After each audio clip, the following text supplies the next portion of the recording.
So we're very happy, everyone, you've joined Simply Wonderful Fridays.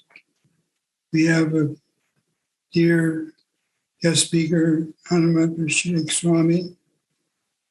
He often visits Houston, where we're based, but he travels a lot to South America, India, Europe, always teaching about Bhakti Yoga. He's a disciple of His Divine Grace A.C. Bhaktivedanta Swami Prabhupada. He's very well versed in Gaudiya Vaishnava philosophy and Western philosophy, and has a very good background of philosophical knowledge. He founded the North American Institute of Oriental Studies, NEOS. He lectures in many universities. He's very knowledgeable of Carl Jung and his connection to Vedic philosophy. So we're very honored to have him speak tonight. He has a provocative title, The Holy Names and the Moment of Man's Demise, which has created some curiosity how he'll develop that. And so we're looking forward to his wonderful association and knowledge. Thank you very much, Maharaj, for coming on. Hare Krishna. Sarva was saying we had a little bit of a provocative topic, but I was looking at the graphic for the picture you made, and it looks like the Titanic sinking. So we have to come up with a rather Titanic presentation, it looks like, to be able to equal the program here. Okay, so let's look at our PowerPoint show. Om Namo Bhagavate Vasudevaya. Om Namo Bhagavate Vasudevaya. Om Namo Bhagavate Vasudevaya. Om Namo Bhagavate Vasudevaya. Om Namo Bhagavate Vasudevaya. So, the holy names and the moment of man's demise. We have a couple of very ancient-looking chakras here. We have a gate.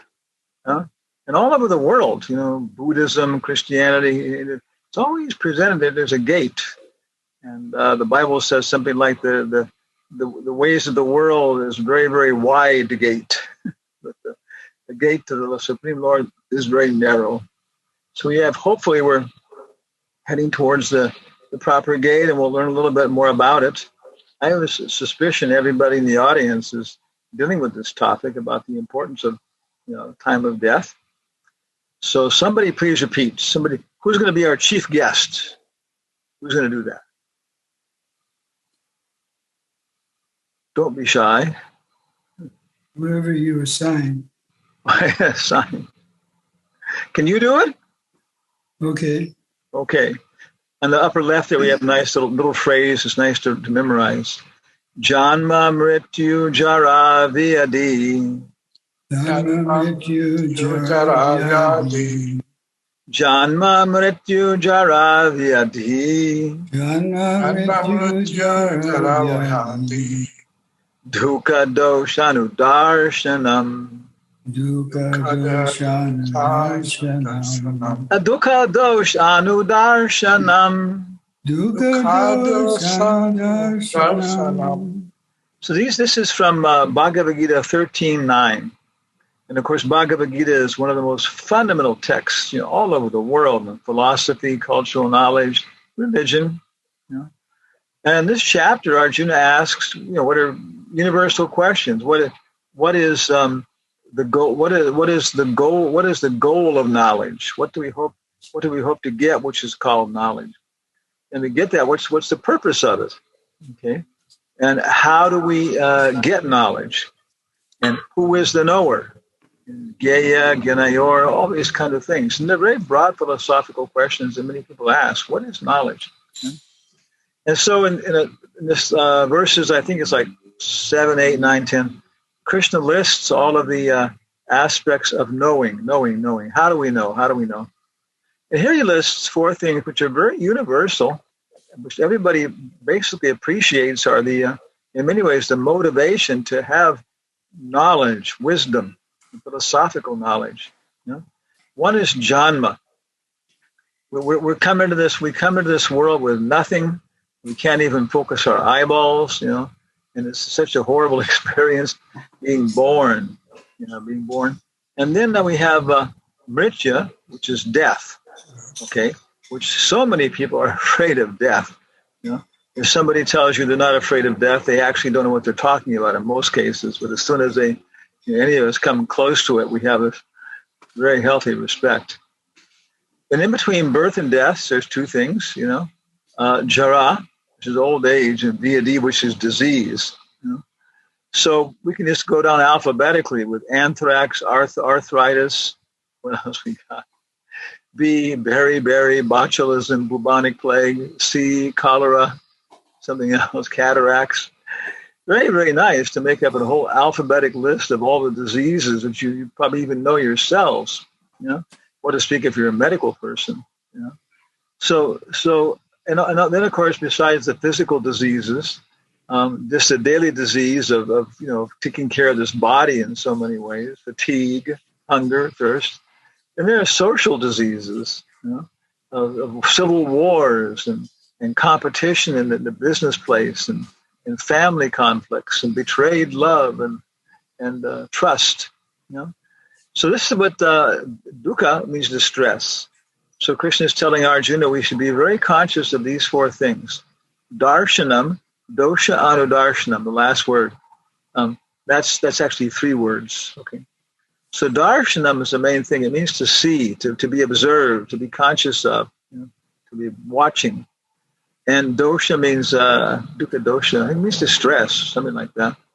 And anu means very careful, like atomic, very, very fine.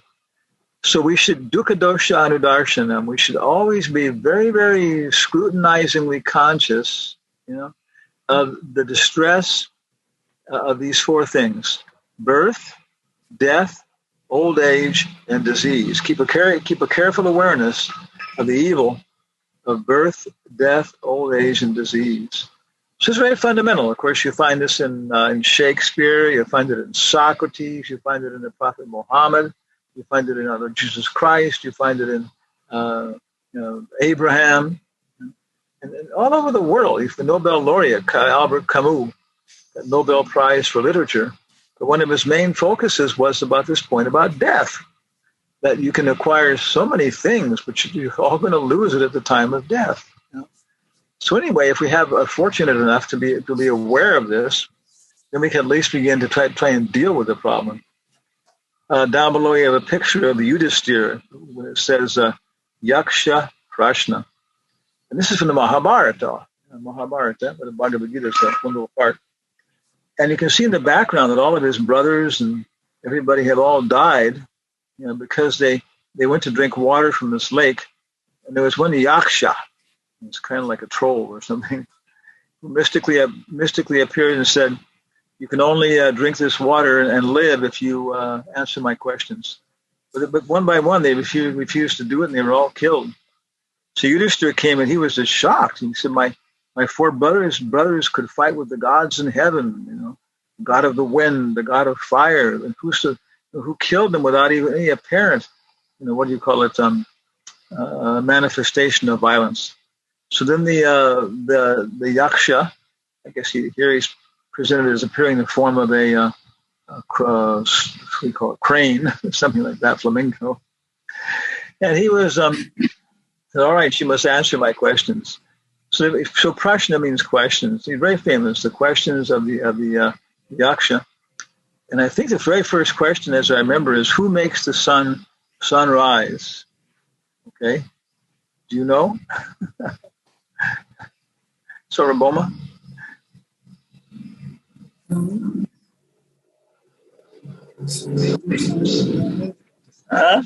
Supreme Personality of Godhead. Okay, you're finished. Like that. At least, yeah, where there is Brahma. Okay, who does he keep us as associates? One of them, I think it is. What is the most heavy thing? Mother Earth can bear so many things. What is the unbearable burden for her? A liar. Okay, you're revived. Okay, fine. Okay. So then, yeah, he answers them all, and kind of comes down to the big, $64,000 question. If you're my age, so what is that big question, Saraboma? You know?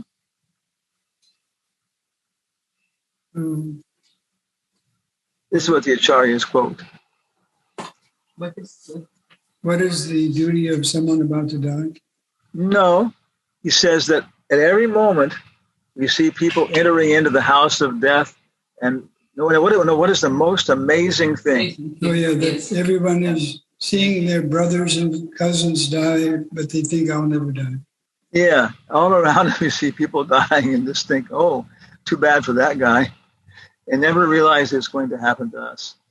So it's the very, very first thing, You have our big picture here of the changing bodies from a little baby to a boy to a young boy to a youth to a, and you can find yourself on this mandala. I guess I'm right about here. Yeah, and somebody else. Yeah, but it's very amazing. Solomon uses this. Shakespeare uses this. And it's a very practical meditation, not something very small. And seeing that we're going through this life, Jamma Richa Jara Viri, and then what happens when we die? So this is a kind of very, very important basic element of the effort of the Bhagavad Gita, Bhagavatam, and many times, because even though we may have some theoretical idea about something a little bit more elevated, it still remains theoretical, and then it's not really going to help us sufficiently. So we have to keep remembering that however we're advancing, it's also helping us deal with the same problem of immortality. Okay. And then Bhagavad Gita also says, we have here 8.6, please repeat. Yam yam vapi smaran bhavam. Yam yam vapi smaran bhavam. Tyajati yanti kalevaram. Tam tam evati konteya. Sada tad bhava bhavitaha. Yeah. Yam, whatever state of being one remembers. Yam vaapi smaram bhavan. Smaram means to remember. Tyajiti anti kalevaram, when he quits his body, Tyaja, give up, kalevaram body. Tam, that. Eva ite konteya, O son of Kunti, sada tad bhava bhavitaha. Okay, so the word bhava is mentioned 3 times. Whatever state of being one remembers when he quits his body, that state he will attain without fail. It's a very, very subtle word, and we're not really educated in this term of bhava in the West. On the middle here, we have a little hierarchy. And, okay, one can be conscious of his senses, Sanskrit, indriya, or even more gross, the sense objects, like very easy for an animal just to become just absorbed in some kind of, sense object of smell or sex or anything like that, hearing. And they just completely forget their senses, even though it's damaging their senses to stay in contact with a sense object. They won't notice it. So some human beings like that, usually someone will slap him and say, "Come to your senses, man. Come to your senses." Oh my goodness, thank you. Yeah. So we can pull back. We can realize, my senses also have their satisfaction in life. But then beyond that, then somebody else will actually come back, to being conscious of their mind. And I remember actually I was in college, and one time I was talking with some fraternity brothers in the second year of the university. And suddenly I just realized that I was just going along with whatever my mind was coming up with. And right at that point, it was very clear that I didn't have to, identify with my mind. I wasn't totally absorbed in the sense objects. I wasn't totally absorbed in the senses. but then also we don't become detached from the mind also. This is René Descartes, the great French philosopher. He had the same meditation one time. He was sitting in front of a fire. I'm not the fire, I'm not the eyes. And then he came to the conclusion, cogito ergo sum. I think, therefore I am. But Buddha takes it one beyond that. Buddha means the intelligence, the attitude, the perspective, the understanding we have of things.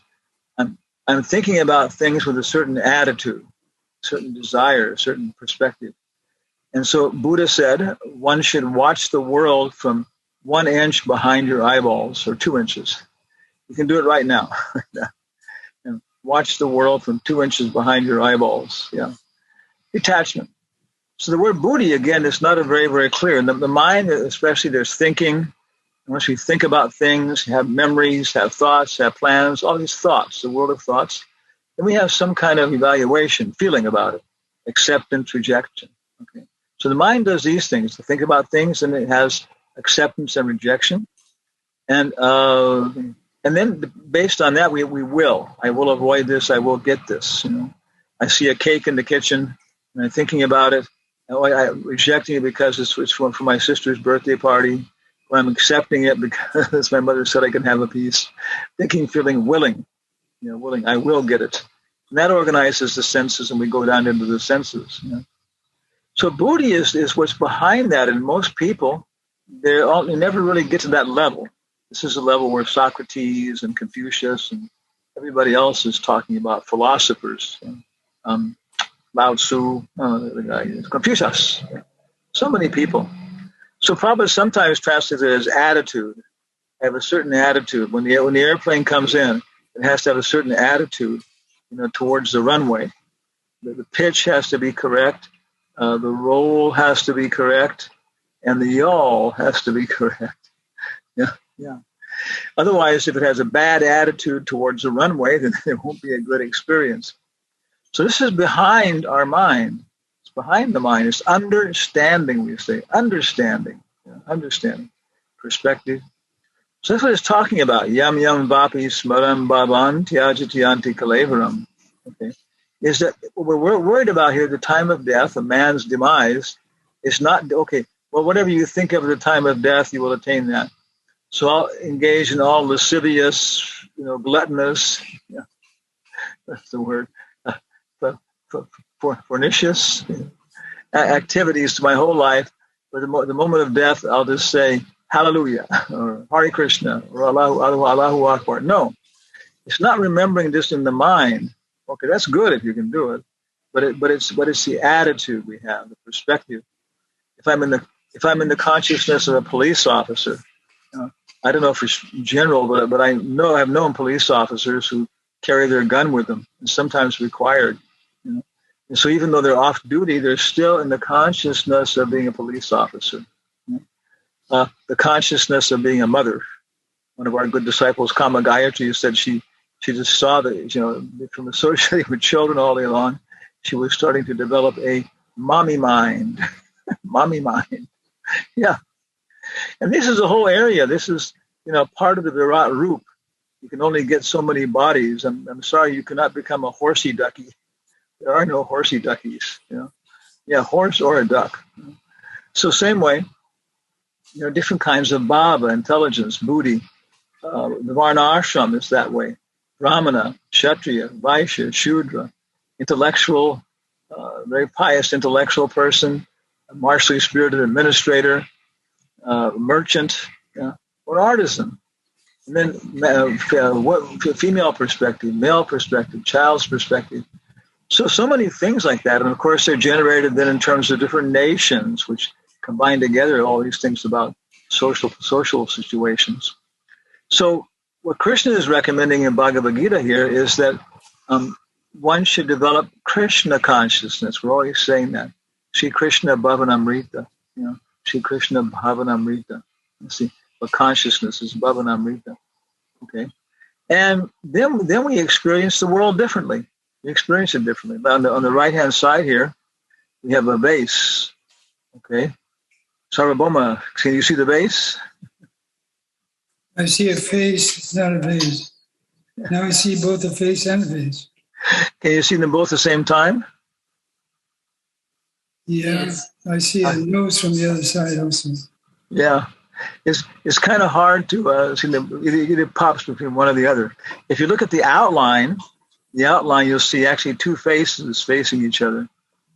There's another version of this where there's a very subtle difference, and one of them is a female face and one of them is a male face. So the black is the vase. And so many people, you're talking to them, and you give examples, you give everything else, and probably all of us have had this, where at some point people don't just get the logical facts. 1 and 1 is 2. Bicycles have 2 wheels. Yeah, no.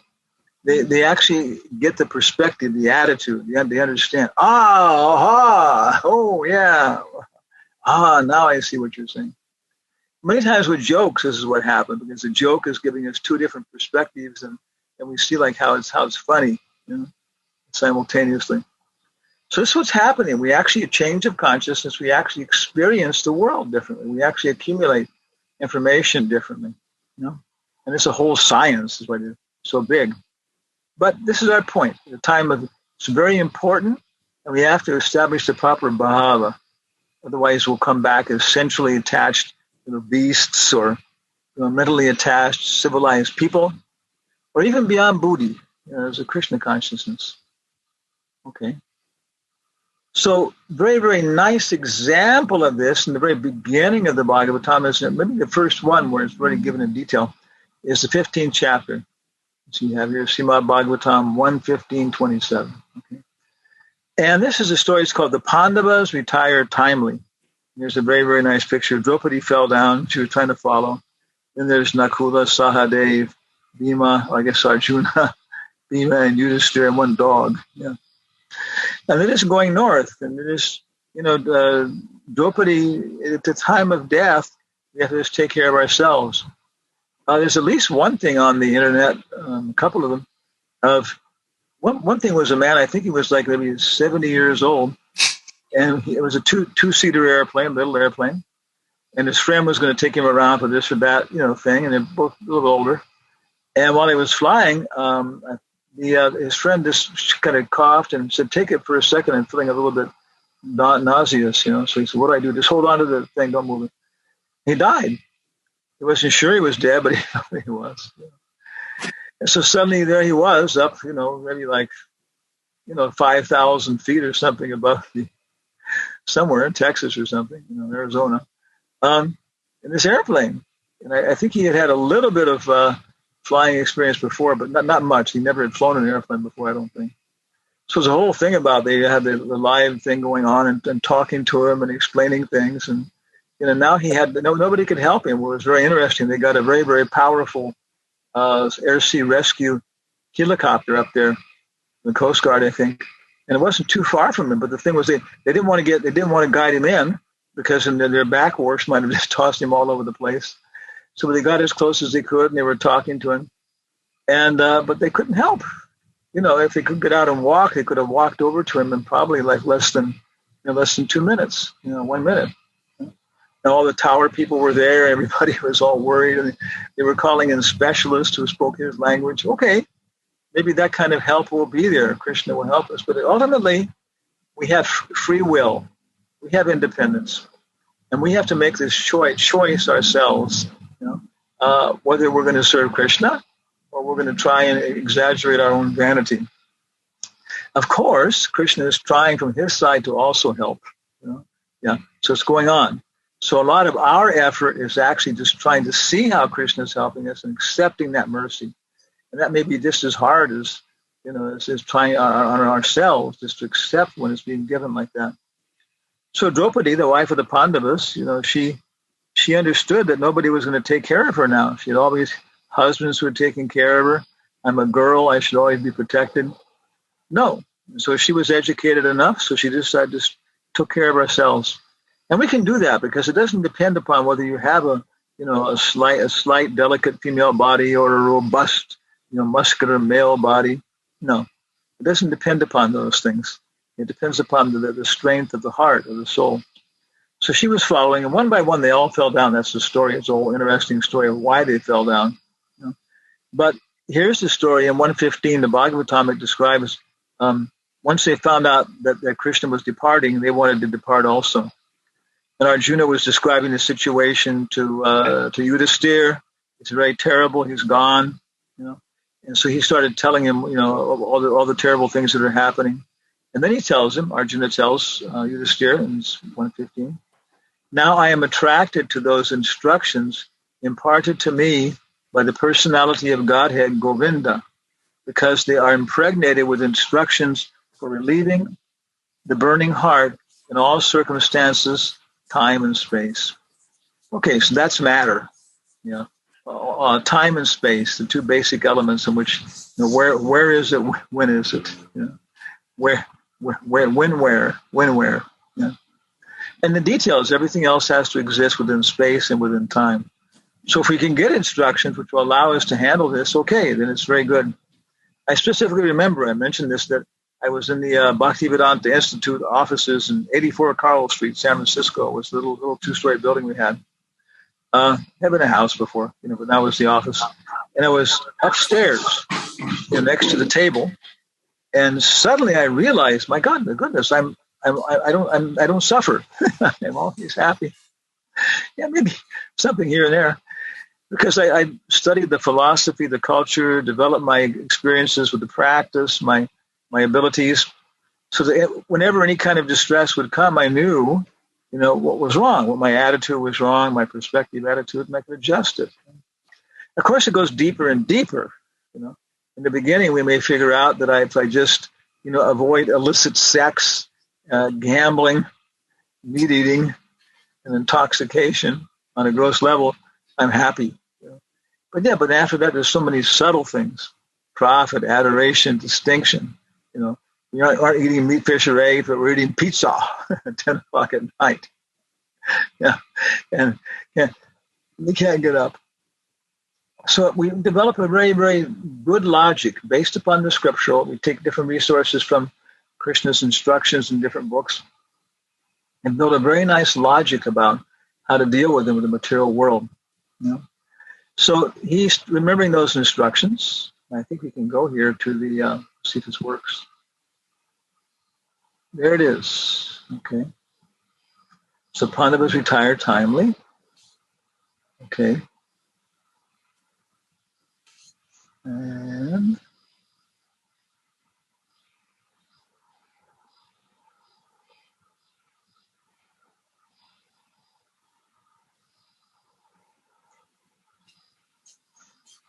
okay, somewhere here. 27. Got it. Yeah. So 28, Sutta Goswami said, thus being deeply absorbed in thinking of the instructions of the Lord, which were imparted in the great intimacy of friendship. So this is a very essential factor of education. It's not just a matter of impersonal, you know, delivery of knowledge in exchange for impersonal benefit, which is what most education is. My teacher's getting paid, so he teaches me calculus.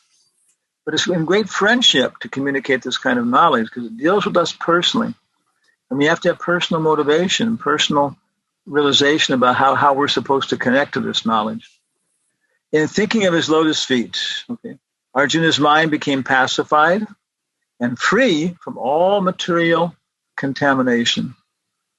Arjuna's constant remembrance of the lotus feet of Lord Sri Krishna rapidly increased his devotion. Yeah? And as a result, all the trash in his thoughts subsided. So for Sankirtan purposes, we may put on, you know, some kind of secular dress. We may develop a certain kind of secular attitude to go out in the business place, school, or you know, door to door or person to person, whatever it is. But we know, we're quite conscious of the fact that this is a disguise to some way. This is an accommodation. It's not the way I like to dress. You know? So we do that, and then something happens, and we know, oh, it's time to leave, time to quit Sankirtan, time to go back to the temple, time to leave this body, and we're ready. Okay? If we're ready to go back to the temple for the evening program, hey, that's you know, Vaikuntha. But it's just a matter of, it has to become more intense, more deep, more broad, you know. But it's an embassy. It's like Vaikuntha. We can dress properly, bathe, chant. You know? So all the trash in his thoughts subsided. Because of the Lord's pastimes and activities, and because of his absence, it appeared that Arjuna had forgot the instructions left by the personality of Godhead. But factually, this was not the case. And again, he became Lord of his senses. Okay, let's skip ahead here. Upon hearing of Lord Krishna's return to his abode, and upon understanding the end of the Yadu dynasty's earthly manifestation, Maharaj Yudhisthira decided to go back home, back to Godhead. Kunti, after hearing Arjuna's telling of the end of the Yadu dynasty and disappearance of Lord Krishna, engaged in the devotional service of the transcendental personality of Godhead with full attention, and thus gained release from the course of material existence. Arjuna, Yudhisthira, Kunti. Okay. The Supreme Unborn Lord Krishna caused the members of the Yadu dynasty to relinquish their bodies, and thus he relieved the burden of the world. This action was like picking out a thorn with a thorn, though both are the same to the controller. So the whole Yadu dynasty now is being involved in this. Okay. Now we'll hear this specifically Maharaj Yudhisthira. He was intelligent enough to understand the influence. Somebody's microphone's open there, but you could close your microphone. Yeah. Maharaj Yudhisthira was intelligent enough to understand the influence of the age of Kali, characterized by increasing avarice, falsehood, cheating, violence, and also says laziness, throughout the capital, state, home, and among individuals. Yes, even us. So he was wisely prepared himself to leave home, and he dressed accordingly. Okay. So same thing. You don't need, 27 different suits and 150 ties. When my friend Jai Krishnadas, he showed me he was in charge of a business, maybe 25, 30 employees, and he showed me he had very nice suits, because he said when the employees are in front of the manager, they have to feel like they're in front of the manager. Chanakya Pandit said the same thing. And so he had 6 suits. Why did he have 6 suits? Doesn't work on Sunday. One for each day of the week. Yes, because that way, if he only had 5, all of his employees would figure it out, because every Thursday Mr. Gennaro wears this suit. Okay. But with 6, they couldn't quite figure out it. It seemed like Mr. Gennaro had an unlimited number of expensive suits. Oh, he's richer than I am. And he showed me his collection of ties, and he had maybe like 100 ties, and he said, that's not necessary. For my job, I need 6 suits. Okay, so when we're through with our business activities and everything else, one of the first things we have to do is adjust all of our paraphernalia, our ornamentation, our suits, our clothes. And he took care of the political situation. He put his grandson, Maharaj Parikshit, in charge of Hastinapur. And he put Krishna's grandson, Aniruddha, in charge of Mathura. He relinquished all his garments, belt, ornaments of the royal order, and became disinterested and unattached to everything. So minimizing our personal refinement, minimizing our social relations. Is this getting ready for death? Yes. We're absorbed. The only reason we have to worry about the mind, material world, is because the mind is absorbed in my house, my clothes, my dress, my social status. This is my morning clothes. This is my work clothes. This is my evening clothes. This is my informal playing clothes. This is my formal dressing. Okay. I mean, Sarvabhauma, you could rent a tuxedo if you wanted to, right? With all the accoutrements, with tails, I guess, and everything. If I wanted to. Yeah, me too. Probably you and I don't know. I do a lot of shopping at the Goodwill store whenever I can. Or else as a sannyasi, I just buy cloth. Don't even buy clothes. If you buy 20 yards at one time, you can get it for $1.50 a yard, and that's 5 sets. Okay, it's very simple, amazing. And then our mind becomes very simple too. Okay, now here's the kind of interesting point. Then he amalgamated all the sense organs into the mind. It's all water. It's all fire everywhere in different forms like that. It's all tactile energy. These are the 5 gross elements. Can't get into detail. But we think it's my body, my water, 70%. Don't mess with my water. So all because of this bodily conception, this is an American body, it's a male body, it's healthy, it's putting on a little fat. Well, I'm 72 years old. Skin's pretty good looking. Yeah. So many conceptions, then we identify this body, this water, and all the things around us with chairs, tables, carpets, fans. It's amazing, the study of psychology here. And we have to do this by chanting Hare Krishna. And then we begin to fold up the earth into the water into the fire, color, and the fire into the air, tactile energy, and the tactile energy into space. And we cease to occupy space. Now, here is describing it as in a very general sense. And of course, you do this in the yoga systems, more like we're talking about it now analytically. But it's good to look at it this way. It's describing the Bhagavatam and understand, okay, analytically you have to do this. Be able to fold one element back into the other and realize that, only because of mental conception do I take it to be my body rather than just water. Thus annihilating the gross body of 5 elements, earth, water, fire, air, space, taste, smell, touch, into the 3 qualitative modes of material nature, emerge them in one nescience, and then absorb that nescience in the self, Brahman, which is inexhaustible in all circumstances. So this world is just a mirror. It's reflecting the spiritual world, but in one mode, it's an accurate reflection. Still a mirror, but it's an accurate. That's the mode of goodness. In the mode of passion, it's a reflection about, there's a history or a cause behind what I'm experiencing, or there's a future, So then we begin to take the spiritual objects and create, material past and future for them. Then we can have desire like that. In the mode of ignorance, and then there's lamentation, destruction. So because the mirror is going through these things, it gives reality to these elements. So once we absorb, all the 5 elements cease to have any existence when we give up their past and their future. There's no past or future to the chair I'm looking at. Of course, this becomes reflection. But of course, it's a reflection. It's nescience. It doesn't really exist. Painted fruits do not satisfy hunger. It's a reflection of something real. But Brahman is real. Brahma Satya Jagat Mithya. The eternal is real. So then he absorbed all these the 5 elements where their reality was absorbed into the 3 modes, past, present, and future. Space was absorbed into time. And time was absorbed into the actual eternal existence, which is inexhaustible in all circumstances. After that, Maharaj Yudhishthira dressed himself in torn cloth, gave up eating solid foods, voluntarily became dumb.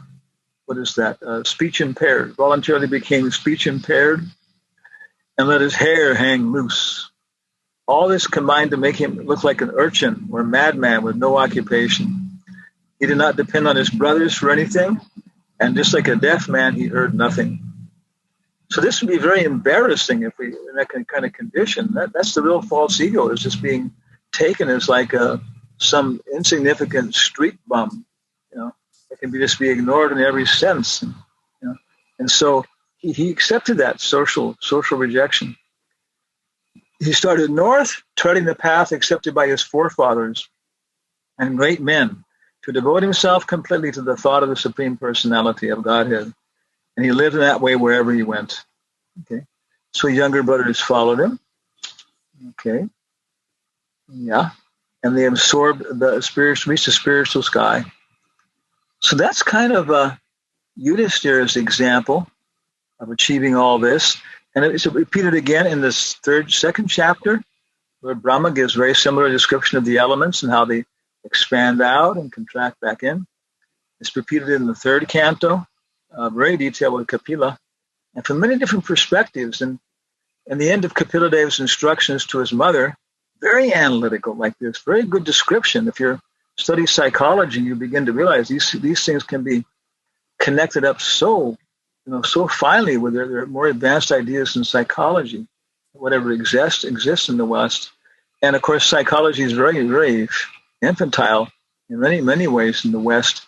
And so it's very perspective. It's such an idea to understand it and take advantage of whatever resources are here. What to speak of different systems like Taoism, or Buddhism and so on, or advanced systems of Christian mysticism. But there's the key, because when Lord Kapila gives all these instructions to his mother, and very detailed, but then he says, but Bamini, mommy, hey, mommy, I'm just your little boy, and we're talking about these things. But that's what you've already had this affection for me as your child. It was actually quite intense. So that's the best thing, is just to think of me as your son. And I am the supreme transcendence. All the rest of the stuff is coming from me, the way a king's laws come from the king. Okay, yeah. Understanding the king's laws will take us to the king, but in some ways it's not a real manifestation of him very much. He's a person. So he's telling him that, but don't forget the Sankhya, otherwise you'll, become Sahajya and think of me in a very material fashion. The same way when we're worshiping the deity, when we're chanting the holy names and singing songs, we have to keep and develop this consciousness of this analytical knowledge, and it's presented again and again.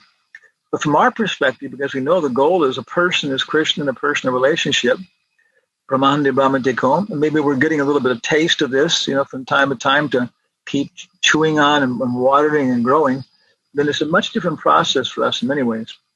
So basically, we're taking shelter of Lord Chaitanya, not Kapila, or Sankhya, Patanjali. And his process is chanting, dancing, drama, and feasting. So you chant Hare Krishna, Krishna Krishna, Hare Hare. Hare Rama, Rama Rama, Hare Hare. And with all these elements, with what they call with tactile energy, as soon as we're chanting properly, the sound is there, and that will automatically start to grab control of our tactile energy. Dancing. First singing, sound, then dancing. And once those are there, everything follows so nicely. So while you're cooking, while you're cleaning, so many times, the more we can chant.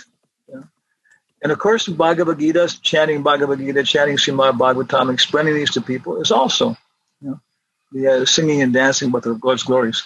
But especially in this age of Kali, the more we can chant Hare Krishna, the better. Dancing, and then drama. That's the third thing. Gandharva Veda, the wisdom of the fairies we're following. And so Bhakti Rasamrita Sindhu, Nectar of Devotion, is a summary study of Rupa Goswami's explanation of the whole process. And you can see it's based upon drama theory, the whole ideas of drama. So then the whole thing is there. The music is there, the dancing is there, and the drama, which is what life is all about, is there. And when we're tired, there's feasting. Okay. So I think that's it. That's all we have here. So any kind of questions or comments about this right now? Yeah. I have a question, Maharaj. Okay. You use the word bhava, the state of being is deeper than even just the intellectual level. And the Bhagavad Gita says that whatever bhava we have at the time of death affects our next state of existence. There are other statements by some acharyas, I believe, that say that if you die in a holy place like Vrindavan, then your soul will go to a better place. Now, the question is what is more important, the bhava of the person or the physical place that they are located in when they pass away from the body? Yeah, it's a very nice question. I've heard Bhaktivinoda Thakur, one thing that's very relevant, seems. He says you can be in the Dham or on the Dham, right? So there's a covering. If you go to Vrindavan, and if you're not properly situated where you can, with the right perspective, the right attitude, then you'll only experience a kind of superficial aspect of it. Okay. It's an embassy. So you can go to the Chinese embassy and want to speak English and want to eat American food, or you can accept the culture, the music, the art, the social standards, and the government authority, and eat the food. But yeah, so if we go to the Matura Mandala, which is south of Vrindavan, like I say, 164 square miles, whatever it is, and if we have the right consciousness, then it's there. I mean, if you're not in the Chinese embassy, just in another part of America, you cannot do certain things. For example, in the Chinese embassy, you can sign contracts with the witness of the ambassador and stuff, which are binding in China. But you can't do that anyplace else. So same way, if we're in what is the embassy, which is by Krishna's mercy, it has certain physical boundaries and certain things are established. And okay, so there's control whether or not you can enter it, but also there's free will. And so if somebody is wanting to be in the Dham, for liberation, okay, you're already developing a certain kind of attitude towards Krishna. Prabhupada says at least they're accepting Krishna as powerful. He said that's good, but it's not, not enough. They need to make further progress beyond that. So that's what I would say is that, simultaneously, if you're in the right consciousness and you're in Vrindavan, the kingdom of God and devotional service are not different. So does that help a little bit? Yes, very nice. Hare Krishna Maharaj. Hare Krishna. Maharaj, can you kindly repeat the mirror of mode of passion and the mirror of mode of ignorance? Okay. In the mode of goodness, the mirror is an accurate reflection. Our consciousness is in our heart, and we can see, okay, everything here is a reflection of something which exists in the spiritual world. There are real mothers, there are real friends, there are real games, is real fruit, but it's a reflection. Then the mode of passion, desires start to come. I'm not satisfied with it the way it is, the way it's developing, the way it's. I have my own egoistic desires start to come in, and it starts to become distorted. And so, for example, being a hero for Krishna, now it becomes a hero for the nation, and that's inspiring. If we're caught up in our dull day-to-day life of doing things, and we hear about heroic stories of people who sacrifice for the nation and things like that, then it really, gives us some potency there. But it turns into, after a while, boring and everything else. In the mode of ignorance, it's the exact opposite. And so then, it's completely infested in vanity. Everything's based upon a sensuous idea of who people are. In the mode of passion, I'm identifying with my mind and my honor and my respect and mental existence. In the mode of ignorance, it's just gross, like dogs smelling their desirables. And the mode of goodness, again, I can see things what they are, and it's very easy to turn around. So there are many descriptions of the modes, even in Bhagavad Gita, kinds of foods, everything else in the Bhagavatam. That's a little bit. You have any more specific question? Yes, Maharaj. So it's just like when you say mirror, so it is like Kaliya's like convex, and plane mirror. So the plane mirror is the real mirror. That is main. Yeah. But no, the Prakriti and Pradhan. Pradhan is when it's non-manifest. It always exists. It's there with Mahavishnu. And then when the material world expands, then it becomes Prakriti. And then the Kshiradakshaya Vishnu, Garbhodakshaya Vishnu enter into the Pradhan and agitate it. And when it's agitated in the mode of goodness, it produces intelligence, buddhi, perspective. If you want more, and then the mode of that becomes agitated. And this is externally appreciated as a time factor. Internally, we appreciate the Paramatma. Externally, we appreciate the time factor. But what is agitating, the cloth that's being made into the different kinds of puppets, is Pradhan. Sorry, Pradhan agitated and becoming Prakriti. Okay, Maya, thank you. The second question to the class. At what time we start this wrapping up of everything? Because we see that without making Parikshit Maharaj, the king, Yudhishthira Maharaj did not start the process. So what steps do we understand that indication has come that we have to wrap up? Well, it's kind of all going on. The social description is a kind of complicated description. It's the composite, not amalgam, but it's a composite of the different physical experiences. Like the Brahminical culture. Okay, that's more in the mode of goodness. So your senses, your possessions, your thoughts are going to be in the mode of goodness. If you're Shudra, it's going to be somewhere else like that, so on. So the more we're giving up our gross physical entanglement, becoming more mental about things.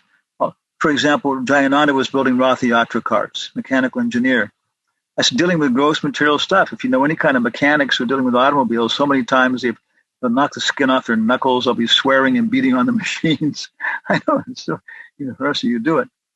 But okay, then you start to wind it up. And so now maybe if you're still, because of the kind of body you have, engaged in some physical activity, but now it's just very insignificant. It's very, very, very, very much integrated with a broader intelligence, a goal, a perspective like that.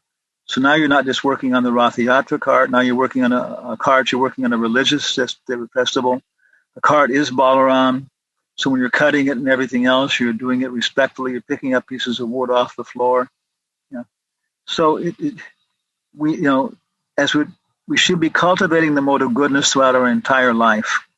If we're Shudra, then we should start trying to pick people who are in the mode of goodness in our activities and work for them. And I can give specific examples of members who changed their work, changed corporations to be more in the mode of goodness, and it worked. So throughout the whole life, the normal cycle is brahmacharya, grihastha, vanaprastha, sannyas. But internally, it's going on. We're developing Krishna consciousness by hearing and chanting, and the answer to that is as soon as possible and as quick as possible. If at 5 years old you can realize the importance of taking to bhakti yoga and start chanting rounds and everything else, then do it. Yeah. Thank you, Maharaj. Okay. Om Namo Bhagavate. Hare Krishna, Maharaj. Dandvat Pranam. Hare Krishna. So Maharaj, when we hear instructions like Arjuna heard the instructions from Krishna and he took it very sincerely and start following, and then Yudhishthira also started following as we just learned, and Kunti Mata also learned followed those instructions. But Maharaj, I personally hear so many instructions, but my mind always comes in the way of following. So Maharaj, what is it which is stopping me to follow the instructions sincerely and coming in the way? No, everybody's different. Hello, Manish. You're our closest neighbor, maybe. That's why we have 18,000 verses in the Bhagavatam, and then the Chaitanya Charitamrita gives even more study, because everybody is different, like that. Like Draupadi, Ashvatthama. Okay, he killed all of Draupadi's babies. And if you go through looking at this from the point of view of Draupadi and growing up, we did this a couple of days ago. You can see as in a female body and stuff, it's very easy in the mode of goodness to resonate with Draupadi's situation, what's happening, everything else, her kids. And she's, of course, in complete, shock like this. Then Arjuna comes along and gives these bold masculine statements. I'm going to chop the offender's head off, and you can take your bath standing on his head. So some of the ladies in our Sangha are saying, they're agreeing, that, most likely she doesn't want to do that. But she wants to hear it right at that point, So in that kind of body, a lot of your understanding and intelligence is very emotional, which it's neither good nor bad. It's just the way it is. In some ways, it can be very useful. Other ways, it can be an impediment. Like being sannyas body can be an impediment or whatever, And so it depends upon your psychosocial situation because of your karma, and then there's certain kind of things which come up which block you. and in associating with devotees more intimately, reading Prabhupada's books, all the stories, chanting, you begin to see what are the particular, things that attachments that have caused you a problem. I'll give you one example. Sri Swami mentioned many times when he joined Prabhupada, he came there and was very impressed. He was in the Navy, and he developed a smoking habit as a young man. And he thought, okay, yeah, well, I'm going to get free from this anger that I feel. I'm kind of an angry guy, irritable guy. But I'll get rid of that very quickly by chanting. But smoking, boy, I'm really attached. I think he said within 2 weeks he'd stopped smoking, never was attracted ever again. But he said after 40 years, he still was having trouble controlling his anger and going through deeper and deeper reasons why. It's not because people said that made me angry. That's because that was blocking something else. So everybody's going to have different kinds of, things that they won't be able to hear deeply. They won't be able to change their motivation and stuff, and you'll recognize it. Some of them you just don't even recognize that you're hearing it. It just kind of goes by. It's like, oh, yeah. So go on with the process, associate with devotees, get some feedback, and make your own progress like that.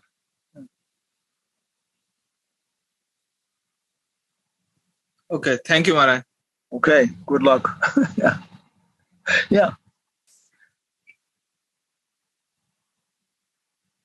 Om Namo Bhagavate Vasudevaya.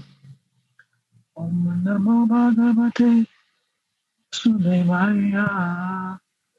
Om Namo Bhagavate Vasudevaya. Hare Krishna, if anyone has any questions, please feel free to unmute. Hare Krishna, Gurudeva, please accept my humble. This all glories to Srila Prabhupada. Sorry. Nice one, Gurudeva. The last answer you gave it, to go deep into it. Last week, I have one experience like that one. I still dwelling on that one and thinking of it, why it is happening, all that. But it's a beautiful answer you gave it. Some other time I can explain that one. But I have a question about two, actually.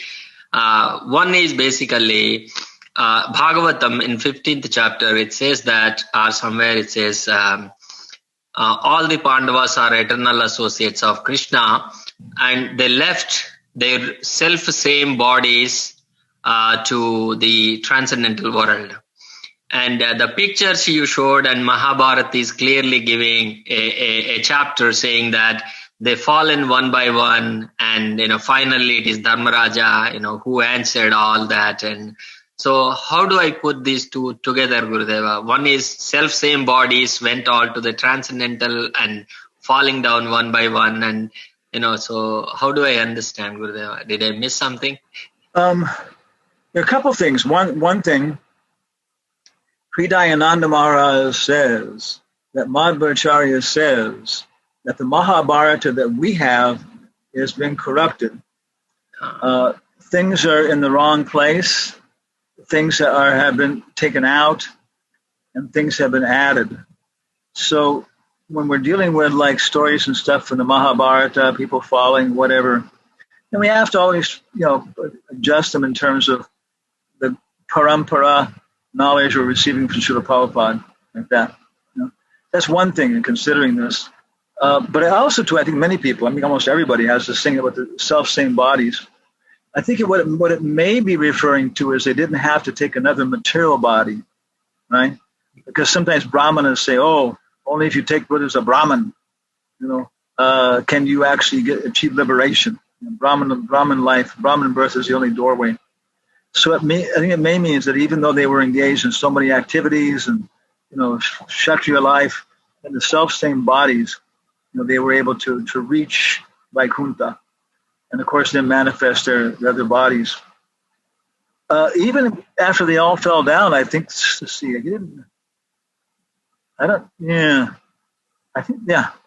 It's a story. Then they were in hell together, and I don't think he was experiencing their bodies so much, but their same personalities were kind of there or something. But that's about all I can comment. What is their Swarup and the Vaikuntha and things like that? Sudama becomes Garuda and Vaikuntha. and then he becomes Garuda in the material world. And so the same way Arjuna, maybe he's an expansion of a cowherd boy and with Krishna, with Mahavishnu, and then maybe he's, again, expands himself in different universes. Because, for example, Ramananda Roy is considered incarnation of Arjuna. Okay? So it's like a puppet. And again, it's different in Gora Lila than it is in Shama Lila, Krishna Lila. So does that help a little bit? Some perspective? Yes, Gurudeva, especially the example you gave it, the Garuda being the Sudama. My mind is go on there.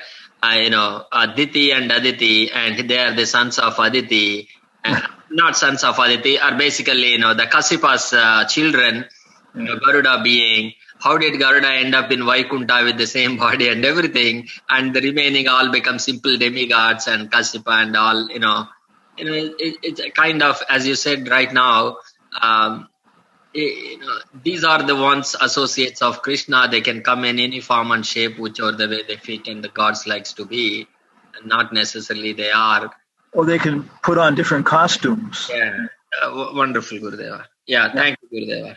Especially the Garuda one, it's click the... yes, thank you. Thank you very much, Gurudeva. So, any final comments, questions, complaints?